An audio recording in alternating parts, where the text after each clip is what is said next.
Howdy folks, Doc here with Last Best Tool. And Titan's got a winner of a little pry bar here. It wins on two fronts. The first, the obvious one, is price. You can get this on Amazon for $4.65, which to me is crazy inexpensive. And you can also get it probably in your local auto parts store. They sell it off the shelf. I saw one that I checked for around $8 plus or minus. But what it is kind of an intermediate sized pry bar. It's not a small full-size pry bar. This is the smallest of Snap-on's full size with the full-size handle. But it, then there's a drop down into these pocket pry bars or mini pry bars. Titan seems to be a little lost in how to identify this or name it. They call it the 7.5-inch mini screwdriver pry bar, and I don't think it's really much of a screwdriver, especially with that, the way they've finished that end there, and of course the angle.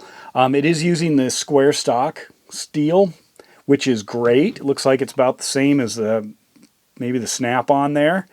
I think the square is better for pry bars because it's more of a directional material versus round.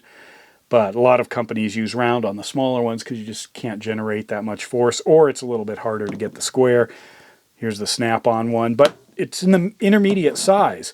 Too big for, a shirt pocket, but definitely very handy. When I put the magnets on the handle, I can see that they go out. The handle goes quite a ways out to about here somewhere, which is quite good. I don't know if I can do that on the Snap-on there. The Titan, we lose it probably about right here. Usually plenty strong for a small pry bar. It's got a rubber overmold over a hard plastic. But again, for the price, under $5 for a good solid pry bar. Sometimes, you mess them up, you regrind them. I was impressed. It's made in Taiwan, so there's that. But it also has a nice bright color and a tri-lobed soft grip. So it isn't just an inexpensive pry bar. I mean, there's not a lot of effort put into something like the Titan, and this is actually quite a good pry bar, or Snap-ons. And it doesn't have one of these pesky little pocket clips that so far are not holding up from what I hear. But anyway, I thought I'd bring that to your attention. If you're interested in a small pry bar, building out a kit, need something to fill this space in your pry bar lineup, and you don't want to spend very much money. I think it's a winner. I did put it in a couple of tests, trying, kind of grabbing it hard, just to see how that flex. Obviously that's a probably 1/4-inch bar stock chrome vanadium steel. I'm not going to be doing a whole lot to that with a pair of pliers, but it feels about the same.